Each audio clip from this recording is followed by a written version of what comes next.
Zelhidir Köyü Kültür ve Dayanışma Derneği, İstanbul'da düzenlediği Gahan Gecesi etkinliğiyle hemşerilerini bir araya getirerek eski köy yaşamının sıcaklığını yeniden hissettirdi.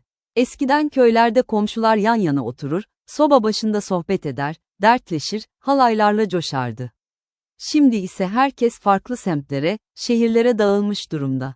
Ama böylesi kültürel etkinlikler sayesinde eski dostluklar, hatıralar canlanıyor, hasret gideriliyor. Dernekler, bu tür anlamlı buluşmalarla kültürümüzü yaşatmakta, dayanışmayı güçlendirmekte çok kıymetli bir rol oynuyor. Ve o elleri öpülesi annelerimiz, o günleri şöyle anlatıyor. Khairati dernek çer derboze tukudar malaki am tanos beknar ke misafiri yoksa zıbıstan tarih gün nori Bari tarım gün zıvısan istemiyor. şu çar baz derboze bu zaman eta bako Kırar derboz. canlı yayındasınız no canlı ne avukla Vatiye tohadı ki. bizce ona kırmancı kazıka Kurmacı kazıkım. Ha. Fakat kırkınızı. ya kırmancı kazıka Are. वो तब को छह दरबोज दो तो बिरंग गुन की Noki Valla biri gün dekene vatana meri mecbur biri de kari. Vatanı me am kuda her ne vatanı. सुरत ताजी Am kuda her ne vatanı habir nakane. yani Zıvısanite me bari tarım me. Yani bu sin dojone malı uğraşmışlar o kadar. fatam bele kuandı garyon Are. av zamanı çar dərboz bu. Av zamanı başka başka ne iyi. Çünkü iklim değişmiyor, insacı değişmiyor. Değişmiyor, annem. Her türlü değişmiyor. Yani zor ter spasiken, fayda razı. Alt yemen. Am tenas beken. Are nasıl Tu bekar sikini, gündo sikini. Gün sıkınım, veray sıkınım. Ha? Orada tane dokuz. Zıbısan teytari. Are. Nam günde kabir. Dayı gotuna ta mara haya. Sağ teşekkür ederim. Sağ olasın. Dokuma her ramukti, her rajadis, her varında doğru. Riya khade doğru may bakadi.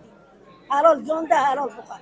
Xwede Kur'an imanı bileta, xwede can sağlığı bileta. İnşallah am cis bikin. İster xwede Türkiye kazı ekler kırmacı kaçar xwezi.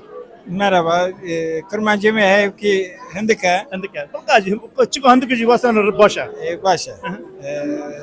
Bu guandı ya, bu yürü için mermere içi.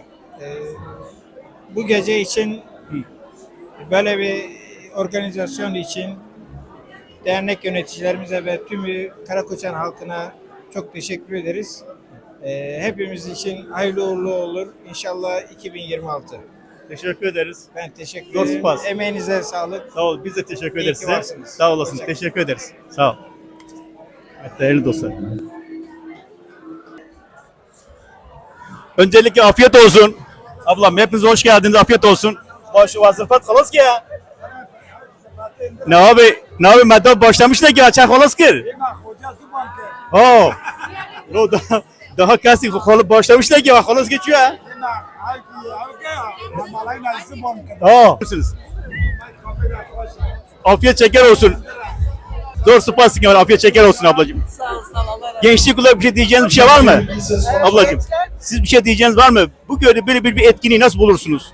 Yani gençlerin birleşmesi için bence güzel bir etkinlik, devamı olur inşallah. Peki geçmişe dönük herhangi bir geceyle ilgili geçmişe dönük bir hatırlatma bir şey yapıyor mu size? Bir etki yapıyor mu size? Tabii ki geçmişi yad ediyoruz. Yani, Değil mi? Aynen. Peki Karlık Güvendi'nin atalarımızdan bize süre gelen bir hikayesini biliyor musunuz? Bu Yani çok küçüklüğümüzden beri o geleneği sürdürdüğümüz peki için... köyde yaşadınız mı? Yok, yaşamadım. Yaşamadınız. Çok güzel ama her şeye rağmen o gelene göre ne biliyorsunuz? Evet. Çok teşekkür ederim. Afiyet olsun size. Sağ olun. Afiyet olsun.